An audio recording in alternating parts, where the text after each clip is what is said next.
In today's video, we will take this set, add some casters, give it an industrial vibe, and cover some newbie tips along the way.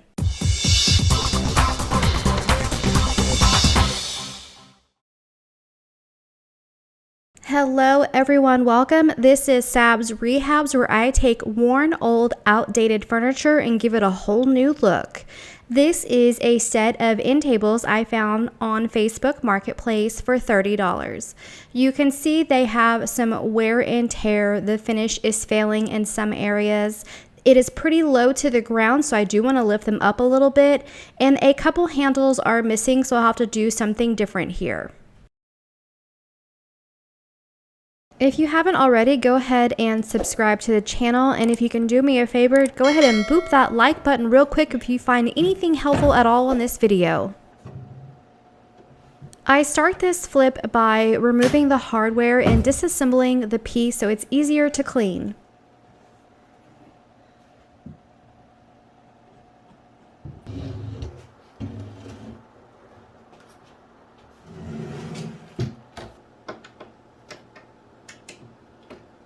Before cleaning, it's always a good idea to check to see what material you are working with so you know what approach to take when it comes to cleaning. This is a solid wood piece. You can see the lines following the same pattern over the edge. Most furniture though nowadays is veneer. You can see a thumbnail thickness material on top of another product. And this product underneath is more of a creamy substance, and the end tables I'm working on has a dark veneer but more of a chunky material underneath the veneer. The difference between those is MDF and particle board. MDF is more like cream of wheat on the left. Particle board looks more chunky like oatmeal. There are so many cleaners out there. How do I know what cleaner to use on this veneer covered particle board that I'm working on? Pro tip when it comes to cleaner, it really doesn't matter. The only thing that matters is that you are using a degreaser on your furniture. I tend to use White Lightning or TSP for my really dirty pieces, but vinegar in a water mixture or Dawn dish soap are great degreases as well, and so I use those often on my furniture. For this piece, I am going with my vinegar and water mixture because it is in a spray bottle. These pieces are veneer covered particle board, and I don't really want to get them too wet, so I'm going with a spray bottle versus a scrubby sponge full of soaking wet water. On a side note, some primers do suggest that you use a certain kind or specific type of cleaner, so you might want to double check that first, but in general, a degreaser is really all you need. The brand and type usually is preference and not a must. For thorough cleaning, I just spray the piece down, come in with an old kitchen sponge to scrub in all the crevices, wipe away the excess cleaner, and then come back with some clean water and a damp cloth and give it a rinse. And then let the surface air dry.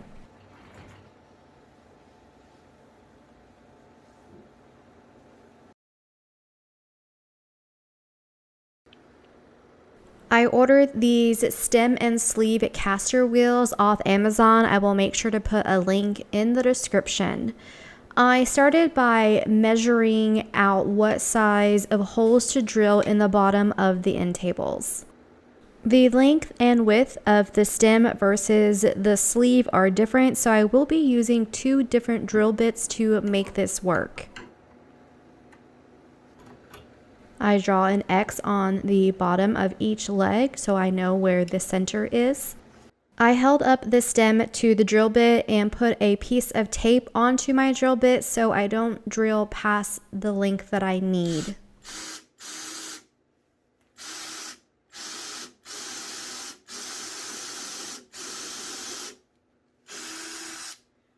And then I did the exact same thing for the sleeve as well.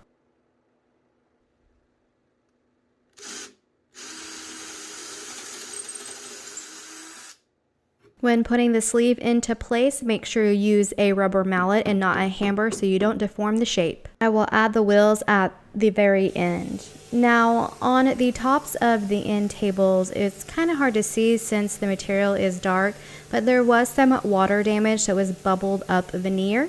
So I used some 80 grit sandpaper to make the surface smooth, and then I came back with some 120 grit sandpaper and scuff sand the entire surface.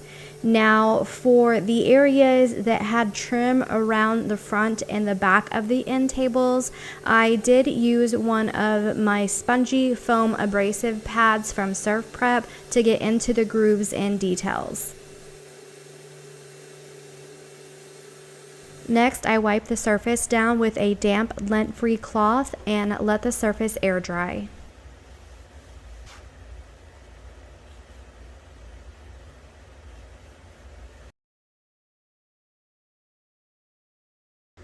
To sand the water damaged area smooth, I did have to sand it down to the veneer and particle board underneath. So I used some clear shellac in those particle board exposed areas. When that was dry, I came back with some paint and primer in one by Rust-Oleum and gave the piece a coat and let that dry for a couple hours.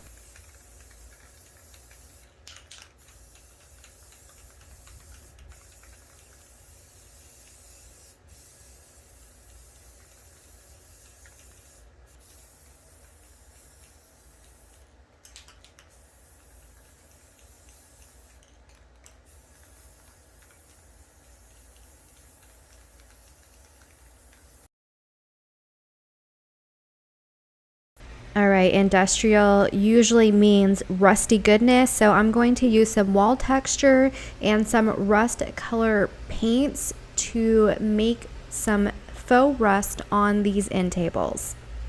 To color wall texture, you're supposed to use mica, like powder coloring. I don't have any of that in stock, so I use coffee bean, rusty nail, and Florida orange paint by Dixie Belle to create the colors that I need to make this faux rust. I've done this a few times and I haven't had any issues with using paint instead of mica color to mix, and it's turned out really well. To apply the rust, I use a chip brush in a stipple motion. I add more of the brown, come back with a little bit less of the orange, kind of blend it together, and then very little amount of the rusty nail. I repeat this process going around the edges. Just think of the places on furniture that is old and worn where you normally see wear and tear. And this is where they're at now. And I let the primer and this rust sit overnight. The next morning I came in with a 220 grit sanding sponge and I sanded just the black primed areas and tried to avoid my texture rust that I made, and then wiped the dust away.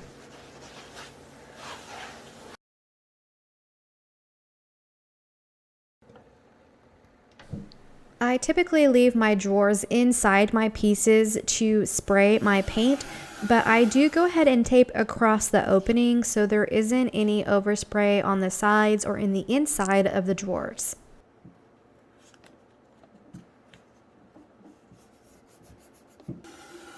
Now, I wish I could tell you what color of paint that I ended up using, but it's honestly just a mixture of some leftover light grays and whites that I had in the workshop. I'm trying to kind of use up the end of some paints here and just think a really light gray. I use my 3M AccuSpray paint gun to apply 3 coats of paint, allowing it to dry an hour in between each coat.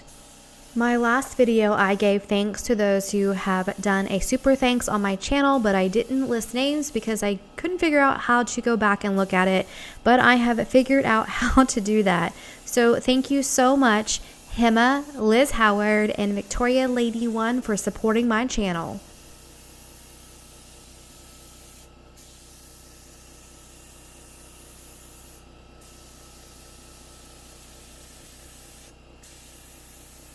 After I let all the coats of paint dry for a few hours, I grabbed some 120 grit sandpaper over an old sanding sponge and went over all the texture faux rust areas that I had dabbed it on before and let that rust shine through the gray paint.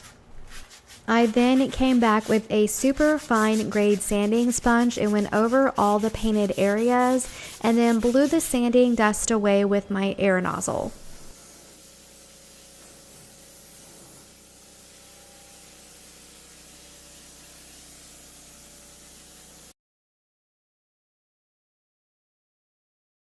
When I think of industrial, I think of old, really worn, and this big open, clean gray space is bothering me. So let's fix that and protect it at the same time. I'm using some clear wax here. Sorry, that's a little out of focus.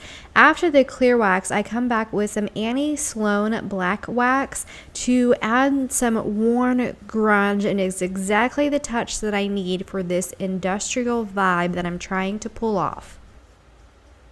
When working with black wax, I like to shade the edges more dark. So I do a thicker layer on the outside and then come across the inside and do zigzag, sideways swipes. And then I come back with some super fine grade steel wool and rub that black wax into the paint more and the clear wax that I put on beforehand to make it more of a natural look. After I get the black wax worked into the level that I'm happy with, I come back with that clear wax in a t-shirt again and knock back some of the black wax to the level of grunge that I like. Some pieces I leave more wax for a grungier look, and then some pieces I take more of the black wax away for a cleaner look.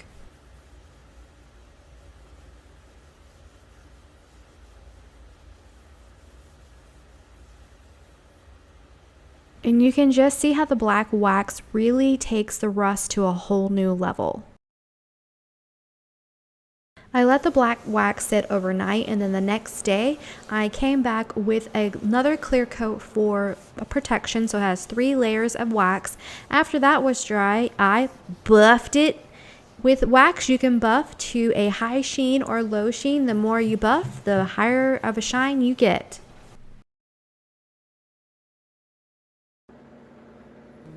I found these Apothecary style handles on Amazon, and I went ahead and added black wax to those as well to go with the whole grungy, worn look that I'm going with. The old knobs, I didn't fill the holes because I wanted to use those to help center my new handles, plus I knew the new handles would cover the old holes. I centered the Apothecary handles up, marked where I needed my holes, and then used my drill to drill little pilot holes for the screws.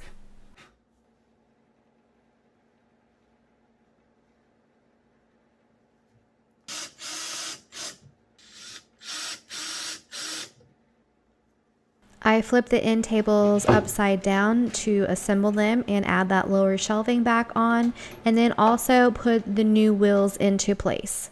To match the look I'm going for, I did apply a little bit of black wax to the bronze metal on the wheels. The handles did not come with the little piece of paper that goes inside the Apothecary handle, so I put some painter's tape on the back of the handle and traced out the opening and used some index cards to cut and make my own little pieces of paper to put in there.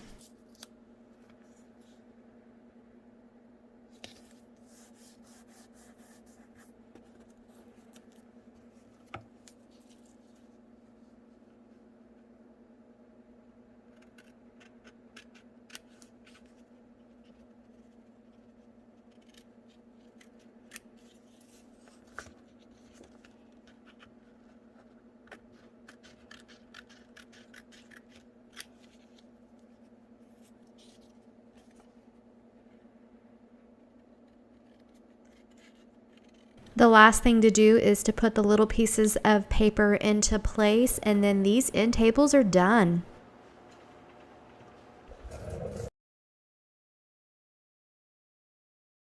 Here is a quick reminder of what we started with. They have good bones but need something different. And here is the after. I saw those end tables on Facebook Marketplace and had an industrial vision for them. And I feel like the faux rust, the gray, the grunge with the black wax, and the Apothecary style handles with the casters all came together and just made the vision I had in my head come to life. If you haven't already, go ahead and like this video and subscribe to my channel. That's all I have for you today. Until next time.